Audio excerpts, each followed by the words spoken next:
Bonjour. Cet entretien vient à la suite d'une question posée par une personne qui écoutera, qui se reconnaîtra, et pour laquelle je me suis beaucoup creusé la tête pour essayer de l'aider à trouver sa solution. À la base, cette amie pratique l'exercice de l'arbre. Parce qu'elle a des voisins qui ne sont pas très positifs, elle reçoit des énergies pas très positives, et l'arbre aide à s'en libérer, à se protéger. Le souci, c'est que lorsqu'elle pratique l'exercice de l'arbre, que ceux qui ne connaissent pas peuvent trouver en cherchant dans les différentes vidéos enregistrées, elle me dit sentir les picotements sur sa peau. Les picotements, ce sont les signes d'énergie négative qui continuent à être là, présentes et en quelque sorte attaquer, gêner son bien-être. Comment faire pour se débarrasser de ces picotements quand cet exercice de l'arbre consiste à se relier de l'énergie de la terre, cette énergie nourricière, à l'énergie du ciel, qui est également nourricière, à devenir cet arbre qui s'épanouit entre terre et ciel, ne permet pas de se sentir bien, ne permet pas d'avoir assez de protection, d'énergie positive qui émane de soi pour repousser tout ça. On peut penser qu'on parce que l'on en doute.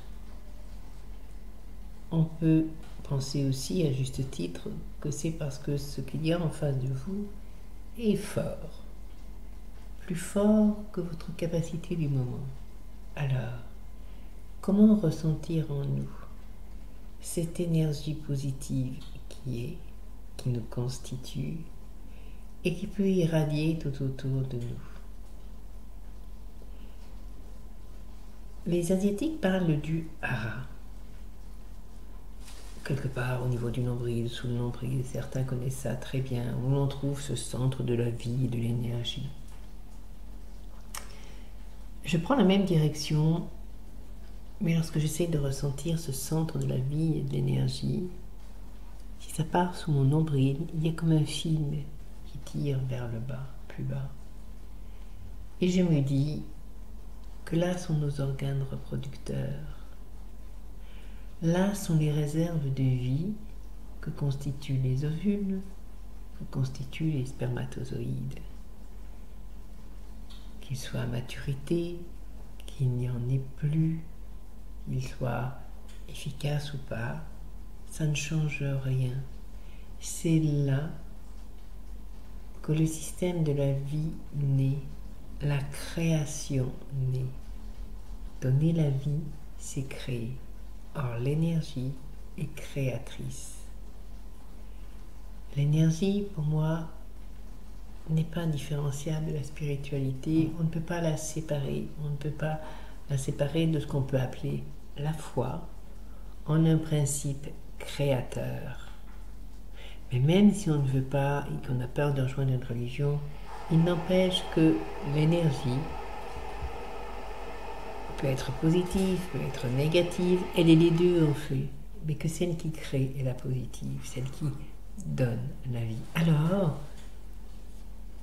lorsqu'on fait l'exercice de l'arbre, et qu'on a la sensation que ça ne suffit pas à avoir cette force en nous pour irradier au-delà de nous cette magnifique énergie créatrice, ce qu'on appelle l'amour universel, qui va bien au-delà de l'amour humain, qui n'a rien à voir, cette sensation de bien-être si profond, de plénitude que l'on peut irradier sans se poser la question si en face c'est quelqu'un qui nous aime pas, qu'on n'apprécie pas. C'est dépassé, c'est balayé par ce ressenti.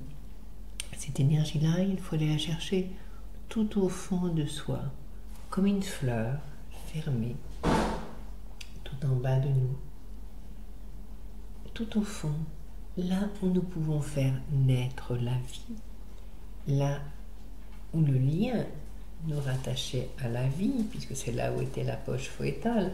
Si on prend le nombril, il mène au cordon, et le cordon allait plus loin, à l'intérieur, dans ces nids reproducteurs, là où l'instant magique peut naître. Plongez en vous Descendez au niveau de votre ventre, de votre nombril. Allez plus bas encore, que vous soyez homme ou femme. Pensez simplement à l'origine de cette capacité à donner la vie en vous. Capacité absolue qui ne s'exprime pas physiquement, qui ne s'exprime plus physiquement, on s'en moque. La vie, la création, la possibilité de création en vous. Et tout être humain a cette possibilité de création qui nécessite un autre être humain. L'union, la fusion, le un, l'ensemble, la réunion des contraires. De là naît la vie. L'énergie est positive, négative. Elle est opposée. Un homme, une femme. Ce qui naît d'eux, ovules, spermatozoïdes, opposés. Cela donne l'énergie, cela donne la vie. Plongez en vous. Allez chercher cette étincelle du vivant. C'est comme cette chaleur qui vous irradie. C'est une chaleur, un arc, c'est une tension. Imaginez-la comme une fleur dont la tige monte et s'épanouit en vous et qui se répand en vous. Avec cet arbre que vous êtes en train de faire, l'énergie que reçoit ce que vous faites monter en vous est encore plus belle, est encore plus forte. Non seulement vous êtes l'énergie extérieure, l'énergie du terre, ciel, mais vous êtes aussi votre propre énergie magnifique, splendide, la création. La création, rien ne peut détruire la création. Elle renaît toujours. Regardez la nature. On peut l'atomiser, on peut l'enfermer derrière des couches d'explosion nucléaire. Elle mettra peut-être des millions d'années, mais elle revivra. Rien ne peut détruire cette vie-là. Rien. Seul le temps donne l'impression qu'elle est détruite, mais dans la réalité des choses, elle ne l'est pas. L'énergie, c'est cela. Elle est en vous. Laissez-la monter, remplissez-vous-en. Vous allez sentir ce sourire en vous, ce bien-être en vous, l'oubli de toutes ces contrariétés, toutes ces colères, de toutes ces peines, de toutes ces agressions, de toute cette méchanceté, de tout ce qui est négatif autour de vous. Il n'y a plus rien de cela qui existe. Vous êtes arbre entre ciel et terre, et vous êtes cette énergie vivante, palpitante, celle qui vous habite. Même sans faire l'arbre, vous pouvez, lorsque vous marchez, lorsque vous êtes dans la rue, essayer de marcher en prenant cette sensation de ce que vous êtes, de cette vie qui palpite, de cette force vitale qui vous habite, aussi fatigué soyez-vous. Et vous allez sentir votre marche se délier, vos muscles se délier. Vous allez marcher d'une manière beaucoup plus souple, parce qu'il n'y a plus de contraintes.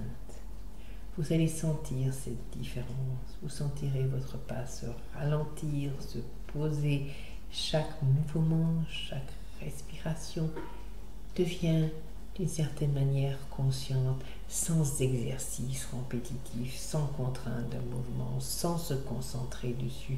Je suis à l'encontre de tous les exercices qui demandent de se préparer, de se concentrer, de se refermer pour arriver à se détacher.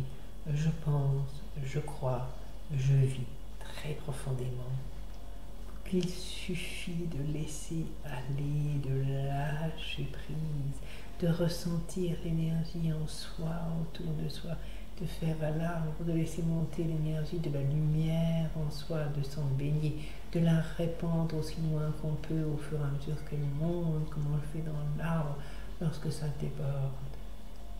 Ça suffit à nous libérer. Notre respiration se pose d'elle-même, les battements de notre cœur se posent d'eux-mêmes, notre marche se délie d'elle-même, notre bien-être naît de lui-même, et tout ce qui pourrait être extérieur, bruit, conversation, tout cela est filtré parce que l'énergie est une sorte de ouate qui laisse passer certaines choses utiles et qui filtre les autres inutiles. comme l'énergie positive filtre l'énergie négative et la transforme en positive. Reprenez conscience de l'énergie vitale en vous. Prenez conscience de votre pouvoir créateur. Nous sommes tous créateurs, que nous soyons artistes ou nous ne soyons pas. Nous sommes tous des dieux en nous. Nous sommes tous nés d'un principe créateur. Nous en venons tous. Nous sommes tous des émanations de ce principe, de parfaites entités de ce principe. Nous sommes ce principe créateur. Tout le chemin consiste à en prendre conscience et ensuite à l'intégrer tout au long d'une vie d'humain. Et je ne suis pas sûre que ça suffise, même quand on en est conscient, je peux le dire. Mais au fur et à mesure de cette conscience, au fur et à mesure de ce bien-être que l'on ressent et que l'on a envie de retrouver, se ressentir cette vie, ce bien-être en soi, au fur et à mesure, on l'intègre de plus en plus profondément, inconsciemment. De plus en plus, cela a une influence sur nos vies, sur nos pensées, sur nos actions, donc sur nos trajectoires de vie, sur nos capacités à être, sur nos capacités à nous aimer, sur nos capacités à ne plus être atteints par ce qui est négatif autour et en nous. Plongez en vous. Allez à la recherche tout au fond de vous, tout en bas, là où naît la vie, où elle peut naître. Allez chercher cette fleur magnifique qui ne demande qu'à grandir, à s'ouvrir, et qui sera la fleur de cet arbre que vous faites quand vous commencez l'exercice par l'arbre. Je vous souhaite une très belle découverte, une magnifique paix intérieure. Ça en vaut vraiment la peine. À bientôt, plein de lumière.